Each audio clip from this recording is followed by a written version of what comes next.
anywhere I go, I should not sit like this. Right. I should be sitting like this. Yes. Everywhere. Everywhere. All the time. Always. This week's challenge is inspired by Dr. Molly Spawn and Matrix Chiropractic to stretch every day. In this video, you'll see Molly break down some important stretches of people who sit in a desk all day, which is a lot of us nowadays, right? We just sit there and type. This is me. Like, you need to get up. She recommends every 30 minutes to get up and stretch, and you'll see in the video, she talks a few facts of why it's important. So here we go. Here are some important stretches and some ideas of how you can stretch every day. Let's go. We're gonna combat what naturally happens when you sit at a desk. So when you normally sit, your keyboard is gonna be here, and your shoulders and your like shoulders are rounded forward. And usually you're kind of slumped like this, or leaning back like this. Neither of which are conducive to a healthy spine. So, can you ever do that? Can you like see how I'm just like chilling? Yeah. Can I ever just like, I want to type like this? I mean, the answer is like no, you shouldn't. Even if it's more comfortable. Right. Because it's comfortable because it's what you're used to, and that's what your musculature is used to, not because just like that's any habit, just like life. Okay, Right. I understand that. Yes. This should be the most comfortable. But our muscles are not, our framework is not made like this anymore. It is made like this, and then we destroy it and do weird things. Yeah. So you should train your spine to want this. Okay. Because this gravity coming down is the best position for you.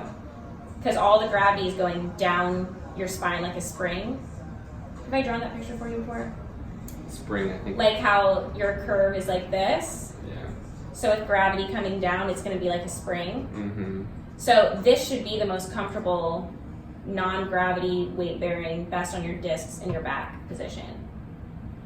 But our spines are not really like springs because we have forward head posture and all kinds of things. So there's lots of like blowout parts, which is why you do this, because it's uncomfortable, because those blowout spots, it's no longer So like a curve. really, anytime I sit, anywhere I go, I should not sit like this. Right.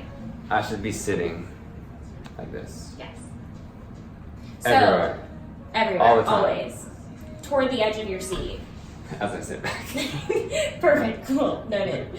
So when you're like this, your pec muscles are shortening, and your rhomboids and your back muscles, your muscle back retractors, are getting stretched because they're all day.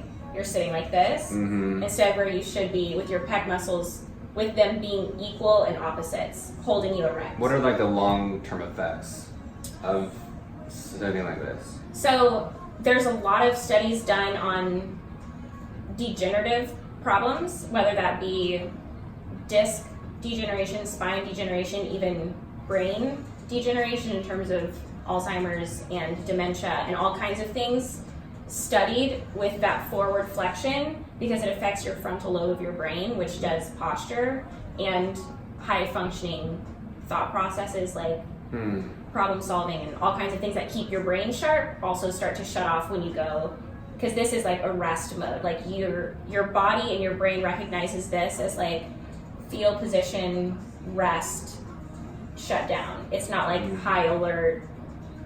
So long term, it can have effects physiologically in your brain and function of your body. Okay, cool. So just like day to day. So like if we're the more we're hunched over, it's fetal position, it's rest, it's survival, it's don't think, it's opposite of high performance. Right.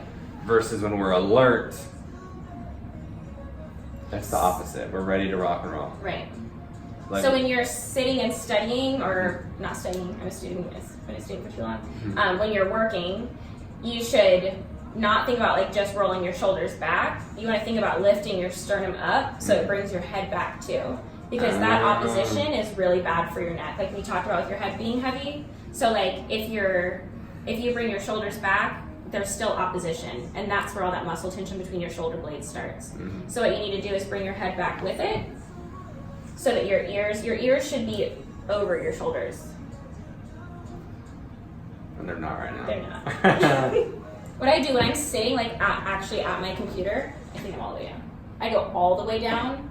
Like if you're up here, you're gonna be more likely to do like this. So I like to be like almost like people think I'm probably like a child's chair back here, because then like it's for me to be like head on.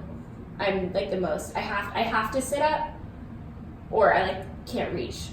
Okay, that makes sense. So maybe try at your office desk, like lowering your chair. So we're forcing our environment, or just creating the environment to work at what's going to best benefit our posture and performance and health. Yes. Boom. Yeah. Okay, all right, show me. This is how you're normally sitting. Mm-hmm. Twice every hour, every 30 minutes, you're going to scoot to the edge of the chair. Mm-hmm. Feet a little bit further than hips width and out like 15 degrees. Try to sit up super, super straight. And then what's going to open you up the most is bring your arms to the side and like turn your thumbs as far out as you can. So it forces your shoulders to roll all the way back. So that brings your sternum up. It's pretty hard to do that successfully without like bringing your shoulders and your head back with it. So hold this for like 30 seconds. And that's so simple. Edge of chair, 15 degrees. Yep, That's it. that's it. Straight up. Shoulders back, sternum out, arms, shoulders, and just hold it. 30 seconds. So a couple of good deep breaths at least. But this is good, even just for deep breaths. Yeah.